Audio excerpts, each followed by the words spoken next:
What would you do if the person who was supposed to protect you became your tormentor? What if after nearly 2 decades of abuse, they left you homeless and laughed in your face? In today's story, the protagonist's choice is a masterclass in how to handle it. For almost 20 years, I lived with my mother, Diana. For 16 of those years, I was her punching bag. The abuse was relentless. She held a knife to my neck, kicked me down the stairs, and beat me with anything she could find: extension cords, bats, chairs, her own fists. I was beaten bloody and unconscious more times than I can count. Every single day, she'd drill it into my head that I was worthless, that she couldn't stand the sight of me because I looked just like my dad. Many nights, I'd be woken up around 3 a.m. by heavy, closed-fist punches to the face. My crime? The dishes weren't done, or her laundry wasn't folded. I'd then be forced to do chores until it was time for school. I was a skinny, quiet kid. I never fought back.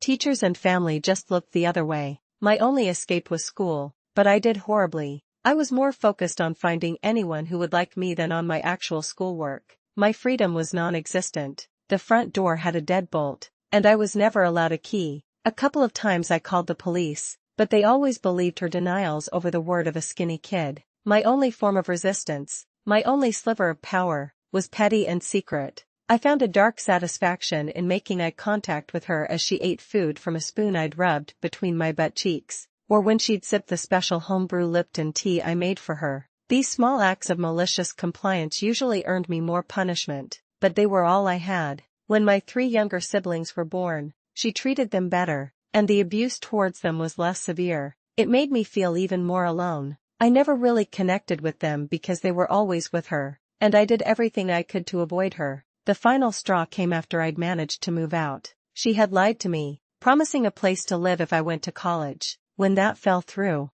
I ended up homeless. I called her, explaining how hard things were, how her years of abuse had affected me, hoping for maybe a shred of remorse. She never owned up to anything. Instead, she laughed. She laughed at me for being homeless. Diana made a critical error at that moment, laughing at the son she had pushed too far. She was completely unaware that this single, cruel laugh would be the trigger that would lead to her own downfall. That was it. I was done. I didn't care if it made me a bad person. I was going to ruin her life. My revenge began with evidence. For years, I had secretly saved photos of my bruises and cuts. My younger sister, still in that house, managed to send me a few pictures of her own injuries via social media. I compiled everything and walked into a Child Protective Services office, CPS, accompanied by the police, went to the house to do a welfare check. By a stroke of cosmic justice, they arrived at the exact moment Diana was beating my sister. It was an instant emergency removal. She lost her kids right then and there. Next,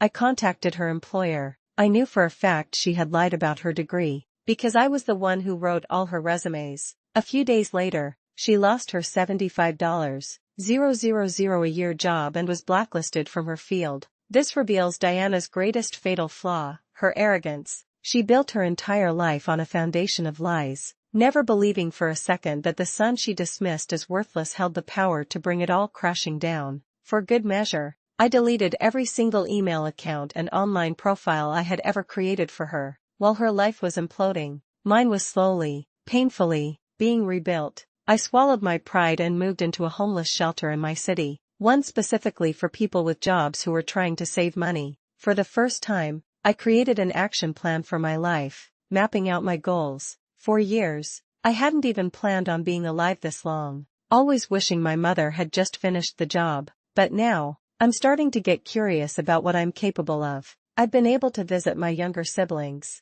and I'm slowly getting to know my little sister. I still feel a strange numbness towards them, a hollowness where love should be, but I made a promise to them and myself, and I intend to keep it. One of the biggest changes has been my drinking. I used to drink almost every day. In the last 4 months, I've only had a drink 3 times. As one person online pointed out, that's not just a change, that's incredible progress, and I should try to give myself more credit for it. That was the last day I drank. Things got even worse for Diana. Her fiancé, my youngest sibling's father, left her and started filing for full custody. She stopped making her mortgage payments. I heard all this through a friend, but it didn't make me feel better. There were no winners here. Then, months after I set everything in motion, something unexpected happened. A phone call from Diana. Seeing her name on my screen used to send me into a panic, but now, it was just another event. She didn't start with hello. She launched immediately into a sob story about how hard her life had become. She had fled the country. Apparently, the state had brought felony charges against her,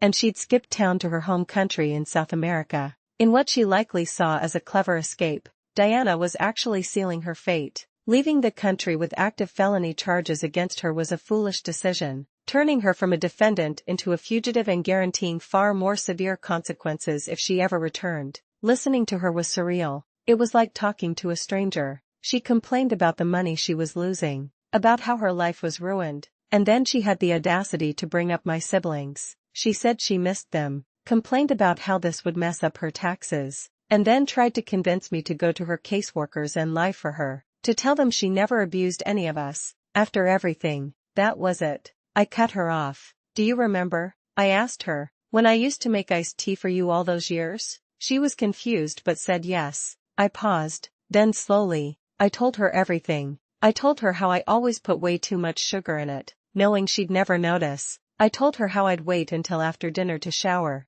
just so I could rub her spoons between my butt cheeks before stirring them into her food to mask it. I described specific days, events I knew she would remember. The line went silent, but I knew she was listening. Finally, she exploded, screaming the same disgusting, evil things she used to scream while standing over me with an extension cord. She blamed me for ruining her life, wished she had a better child, all without a clue that I was the direct cause of her current predicament. I just let her scream. Her words couldn't touch me anymore. When she finally ran out of breath, I calmly said, "Look, Mom, you don't know what abuse is. And honestly, it's your own fucking fault this is all happening to you. Also, my bad for pissing in your iced tea." Then I hung up and blocked her number. I immediately alerted the police and CPS about the phone call and the fact that she'd left the country. I'm done with her. I don't want an apology. I just want to move forward and be a better person. My life isn't perfect. I live in a clean but basic shelter. I'm working on getting a second job.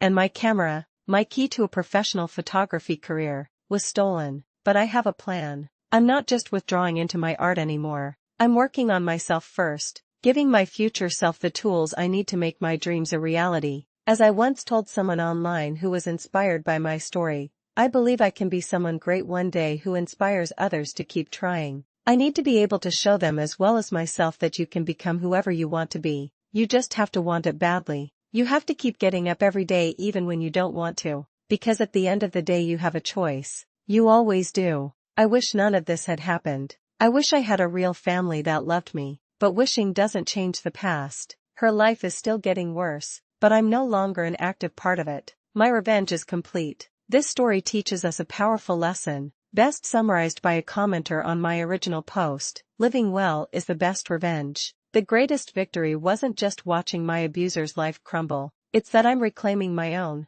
building a future she can never touch. So, let me ask you, what do you believe is the single most important step a person can take to overcome a dark past and truly begin to heal?